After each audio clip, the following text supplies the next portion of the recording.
So here's one that was brought to my attention, and credit goes out to Gamatron on the Transformers Slag Discord. For anyone who's interested, we have a Discord. It has a bunch of people. We always discuss stuff about Transformers all the time. And this was brought to my attention on the Discord by Gamatron. It was posted, and a whole bunch of us on the Discord started weighing in our opinions. And I figured it would make a great little topic because this clip essentially went on YouTube and kind of just flew over the heads of the Transformer community, essentially. So, divorce What's court his handle on the boards? it's Gamatron. You're talking about this guy. No, this guy. Yeah. I mean. Well, we'll get into it. So, for people that don't know what this is Divorce Court essentially is a reality show that is hosted by Judge Lynn Toler, who's pretty awesome. And Very, very similar style to Judge Judy, People's Court. Yeah. But it's specifically about divorce. Well, it's specifically about individuals who are married that have some kind of conflict, and this is them essentially going to her, pleading their case, and them trying to make sense if it's even worth it to stay married or not. Sometimes it's like they find each other and it's a happy-go story. Sometimes it's a compromise. Sometimes it's like, yeah, maybe you two shouldn't be together, and they actually divorce.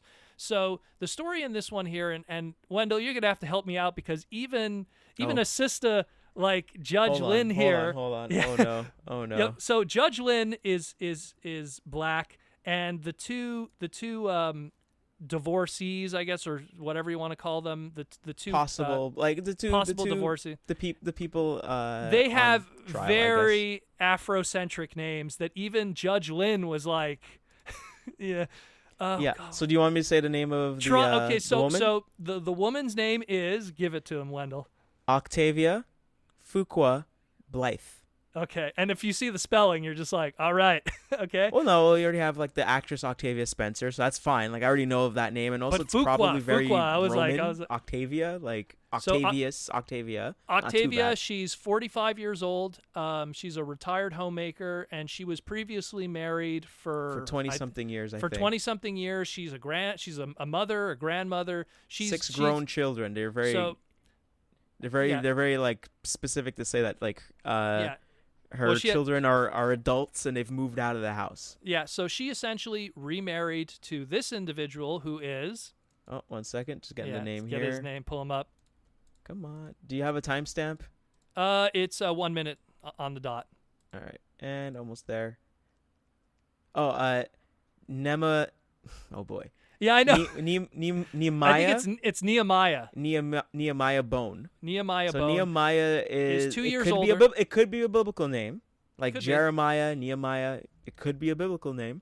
Just saying. So Nehemiah, he's 2 years older than her. He's 47 years old. And he's...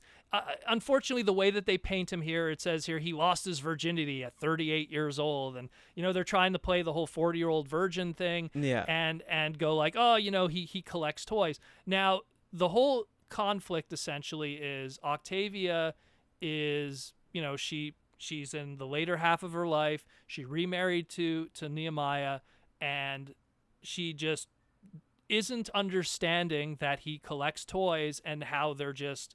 He has so many of them, and they're all over the house. Now, they show images of his collection, and, some images are like, okay, he's collecting, like, Mint in Box, Age of Extinction stuff. Like, he has some Mint in Box, like a lot of Mint in Box. He has some loose.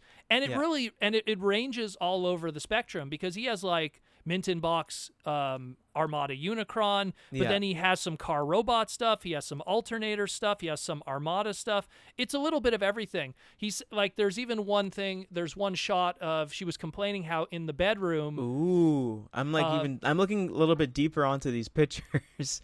Let's get nerdy, people. And I'm seeing a Mint on-car Transformers 25th anniversary deluxe Hound. Yeah, like he has. So he I'm has like, wow, okay. Well, even like they're in his bedroom. She was complaining how like, oh, you wake up in the morning and you look at his dresser, and on the dresser it has Mint in Box movie toys, but he also has a loose Primus, a loose Masterpiece Optimus Prime. He essentially has a good plethora mix of everything of Transformers throughout the years, even a little bit G2 Megatron in there. Yeah, well, that's just it. Like, there's Generation 1, Generation 2. Again, clearly, I want to find a screen name because he's clearly a hardcore fan. He's not just like the one thing. Is that a Masterpiece Optimus he has there on the dresser? It is a MP. It's MP01. Yeah, it's the Optimus. first one. Okay. Yeah, I don't know if it's the Japanese one or the American. It's kind of hard to see I'm here. assuming it's the American one because later on, early on, he shows his the jazz that he has, and it's the reissue. So essentially, first how it works with this is they discuss the case and they go, well, why do you collect and stuff? And he essentially explains that growing up, he didn't have a lot of stuff, and when he was 12 years old, he saw. No, it was 6. Was even it younger. 6? They say 6 in the clip. Okay, yeah. Well, it says that he had to work for his father, and so for the longest time he really didn't have much of a childhood. And then at the age of 12, his sister bought him a Generation 1 Jazz, and what he pulls out the commemorative series reissue Jazz, because obviously to bring the loose one would be silly. So he brings the reissue box set one with the Pat Lee art on the cover, and says, this is a replica of that original one that I grew up with. So obviously he's a jazz fan.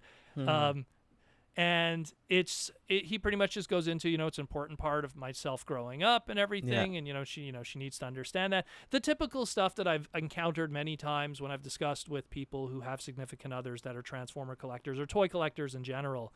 And they meet people who just come from another world when it comes to that, and they just don't understand that. Yeah. And again, her especially, who up to this point in her life, she's more experienced. She's been married. She's a mother, a grandmother, and everything.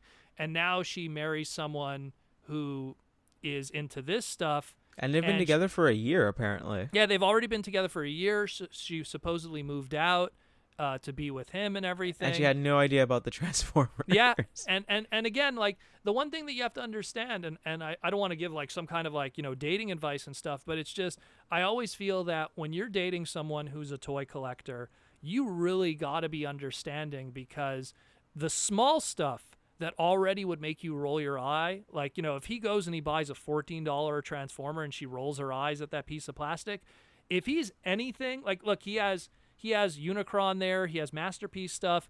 That stuff is, some of it, especially today, rolls on 3 digits. You know what I mean? So, like, a mint-in box Revenge of the Fallen Devastator, which he has there, goes easily for $120 American, even more sometimes, depending. Yeah. So it's something that she needs to understand. Like, you got to know what you're getting yourself into, because it's only going to grow. And he actually, he's someone too that he's definitely his patient individual, because she brought, I believe, her grandkids. Yeah, so she has, remember, she has 6 kids of her own, and those kids have grandkids. They don't really get into how many, blah, blah, blah, blah, blah. But yeah, so they had some of the grandkids stay for a few weeks at his place, basically. Which is like, yeah. And so at this point, what they actually kind of, he came to a compromise. Instead of having the toys kind of all over the place, I think he put some of them, not all of them, but some of them in a separate room, and kind of had everything in there. And she kind of just calls it the junk room.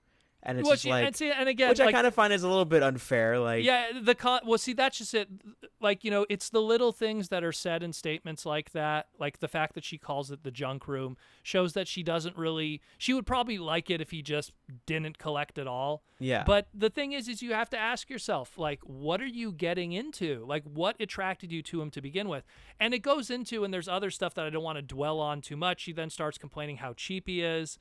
And how, like, when they go out to eat, he goes to, like, cheaper restaurants. He gets like the $1 hot dog and stuff and everything. To be fair, they said she said when they went to go see a movie, he did pay for like a nicer restaurant. But then when they went to go see the movie, it was like a Tuesday night. So when they said Tuesday, I was like, I already know what's going on with the movie part. But see, one thing I thought was cool was that the judge was agreed. Like, you know what, and she agreed with him. Like, you know what.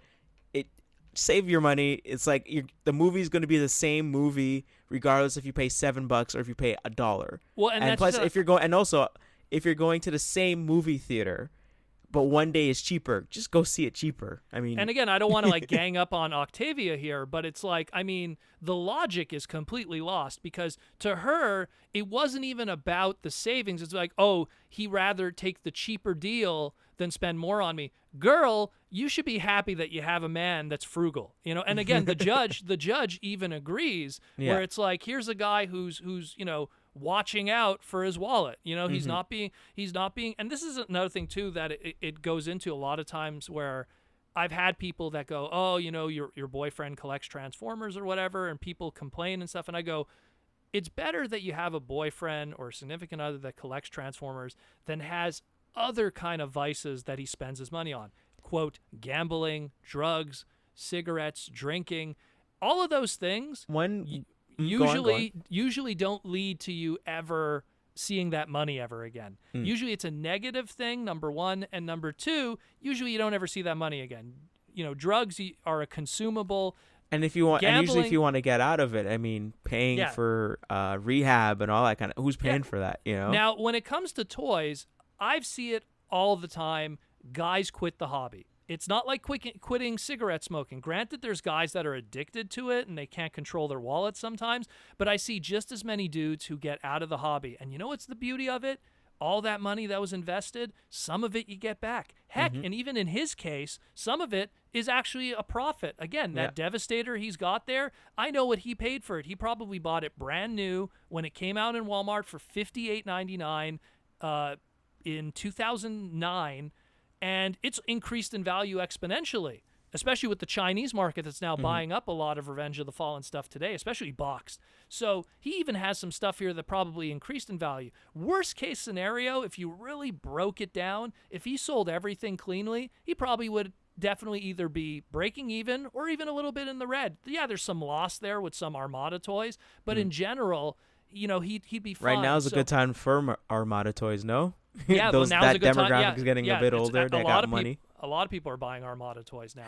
So, but the point is that I think that the problem with Octavia is that... Well, just to add on to that point, somebody, like if you look at the comments for this episode, one of the comments that I liked, and it's like the second comment, it says, it's toys. He could be collecting other women. You know, relax, like calm down. And that's a big issue that I have is just that, you know, I think that what she wants is she wants someone in, you know, and now that she's retired and everything, she has no intention of having children or anything. She's done, you know, she's been there, done that. Yeah, she's had her 6 kids. She's been married for 20. You're with a man who... Oh, and then, but they, you know, to be completely fair on her side, they do bring up that she had a cancer scare. She survived cancer. Well, that's just it. She's done, but that's what I'm trying to say. Like her frame of mind. So to be fair for her, it's like she's done. She doesn't want to have kids anymore. So now she's with him, and she figures she could, you know, enjoy the second half of her life in luxury and relaxation. But here's an individual that, despite the fact that, you know, he's almost pushing 50, he really is just starting his life, you know, socially. And it's not an insult to him. You know, obviously, childhood was probably difficult for him, and some people just are late bloomers socially. It has to do with opportunity and the friends you make and stuff. And you know, he's clearly someone who found happiness through his hobby. He clearly probably has some friends, but you know, the show tries to paint it as, oh my God, he's this 40-year-old virgin. I don't think the well, I mean, yeah, there's like stuff here and there, but I don't think the show like went hardcore horrible with it. Like they didn't like. I mean, no, the judge is very fair. Yeah. I feel she's very fair. Like, the other stuff that came up was, so the stuff on Octavia's side that was negative on his end was like, you know, the kids come in and they saw an opportunity that where his toy room was open, and then one of the kids went in, messed around with the toys, maybe took some stuff out of the packaging, and he got upset. And so the judge was on his side and said, hey, how much control do you actually have on your grandkids? And she's like, oh, well, you know, they're kids. And it's like, you know, like, come on, like, you know, kids should understand, like, hey, this is a specific room. You're not supposed to be in there. You're not supposed to. I know there's stuff in there you want, but no, and this like, is your you gotta man. discipline them, you know. And this is your man.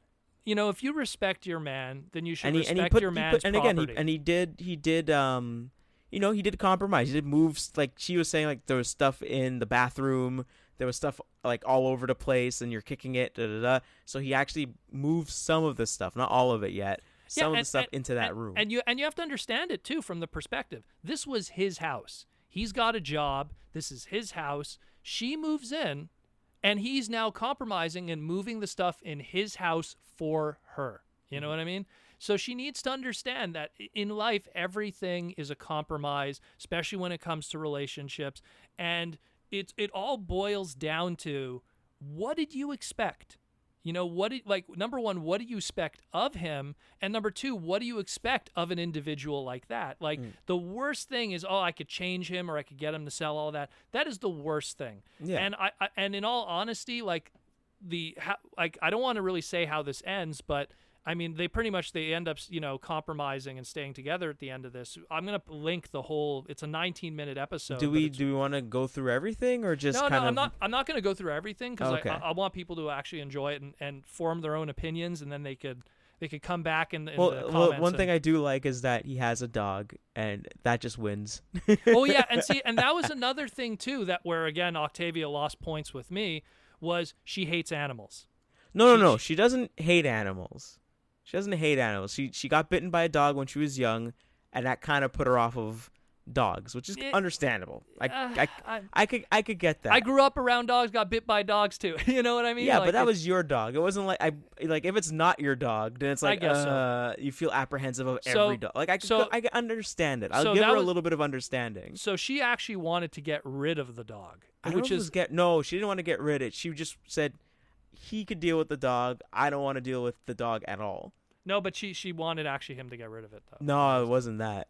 It was something like that. It wasn't get rid of the dog. It was that she didn't want to play with it. She didn't want to feed it. She just didn't want to deal with the dog. You deal with the dog. That's your dog. And again, that was the thing. But the thing and he wanted her to be more kinder to the dog, more like bond with it. At least treat it as if it's part of the family, not just that's yours. That's your child. I think that was the main. That was the main thing that she was putting down. It's another thing too. Is that again? Like clearly, this dog is much older now. They show images because it was a puppy originally. Yeah, it's a beautiful husky. And the thing is it's like, what do you expect? Like a dog is a responsibility. You know what I mean? You got to walk it, you got to take care of it, you got to feed it. He's clearly responsible enough to take care of it and stuff. It gets to a point where you have to compromise. You have to understand. You have to understand, again, what did you get yourself into? I personally feel probably, Nehemiah is going to stick to his guns and stay with his hobby. It's been with him all these years. It's going to be with him all these years more. He didn't exactly hook up with an individual that is exactly, going to change his mind. He put in work. They talk about, it was a long distance relationship before they moved in. Oh yeah. And he was driving 4 hours to and 4 hours back. It wasn't like I don't give a crap. I've seen guys who have quit the hobby for women, and those individuals who have done that, you would clearly see that the Transformers or the toy collecting or whatever it was that they quit it because it wasn't so much a crutch in their life, that it was something that was filling the gap until they could have a girlfriend or something to do. In his case, this seems like it's a hobby. It's not just a gap filler. He enjoys doing it. He loves it. He clearly has a passion for it. He talks about the stories and everything. So it's more than just collecting pop vinyl for him. It's more than just Beanie Babies. It's more than just somewhere to spend money. Like he said, he's been collecting for 20 years roughly. Exactly. So that means like he just started pretty much when Beast Wars was on its way out. So he was in the trenches there again when the online fandom started. So he was this is something he enjoys.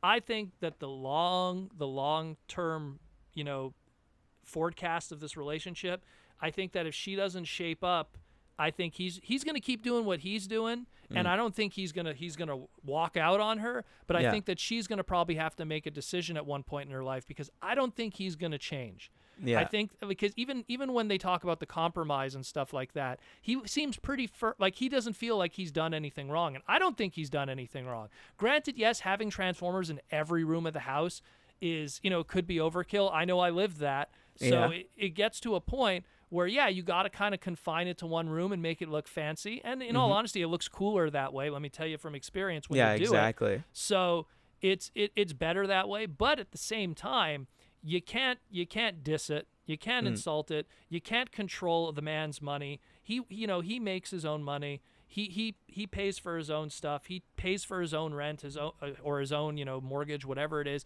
He has a car, like like he has everything that a woman should be happy that a man has: a job, a car, a house. He takes care of a dog, so it shows that he's responsible with another living being. And it grew up. Dog grew up. Dog got bigger. There is, and the fact that he's also good with his money and he's frugal with it. And then your biggest complaint is he should have spent more on the ticket for the same movie. Girl, chill, relax, be grateful for what you have. You can enjoy another 30, 40 years with this man, and it doesn't look like he's going to give you any problems. But in the end, honestly, she just needs to just enjoy what she's got and take it from there. I'm going to post the link for this. People could watch it. Leave your comments of your opinions on it. Don't be dicks. Don't be dicks, guys. But just give your honest, educated opinion of how you feel this should be handled. I mean, Octavia is clearly a woman from a different walk of life outside of the pop culture and geek fandom. She has different goals of what a man should be for her. Not everyone is the same, and not everyone is the same for each other. I'm looking through the rest of the comments and on this thing, and they're super positive on his side, to be very honest. Yeah, well, to be again, fair, super positive, and they're all leaning on more so his side, and they're like, "What's the issue?" Yeah, well, I think what she wants is just not present in this man. I think what she needs is she probably just needed a guy who's also equally retired, probably more experienced, in terms of maybe pleasing women or making women happy. And maybe she just wants someone who's just more of a big gift giver or surprise her with flowers or something that in all honesty is kind of from what was said, the positives and all that kind of stuff. Like she was happy with what was going on anyway. Like, and these are just like, things that are just odd. Well, I mean, not things that are odd, but to bring to divorce. Because I feel there's other stuff too, but I feel like it seems like the bigger thing is at the front, the Transformer stuff, and then there's other things as well. But it's like, oh, that's interesting. That's the top of the list. Yeah, but that's what I'm trying to say. Like to bring this to divorce court, clearly it's more of an issue than just what's being shown on the surface here. So I think personally, if I had to long range this, it's just I think she should probably find someone else that more meets the needs of what she wants in terms. I think she wants someone that's going to spend money on her. I think that she doesn't want to openly say it, but I think that's really what, and there's nothing wrong with that. There's women like that, and there's men that exist that foster that, and then he needs someone that probably, I think what Nehemiah needs to do is he needs to go to more conventions, and just meet people. Meet girls at these conventions, and he'll meet someone who shares the same interests and will share the same passion. Obviously, his age and maybe the location of where he lives is an issue, and meeting her online, is part of that, and that's probably, why but I mean, and I've always said this many times, getting into relationships is sometimes not even about you. It's about more just your opportunities. It's not like, oh, you're ugly or you don't have a personality. It's more just you're just not meeting people. You got to go out, and I don't want to turn. I think they're gonna work it out. It's a possibility. I mean, I don't think that it doesn't seem like any of these are like this giant deal breaker. Like, I mean, there's way worse things you could hear at divorce court. I want to believe that. There's way worse. Yeah, I want to believe that. And even the reactions of some of the women in the background when she's complaining, it's just like, girl, just relax, But yeah, give us your opinion, guys. I'm going to post the link in the description, and let us know what you think.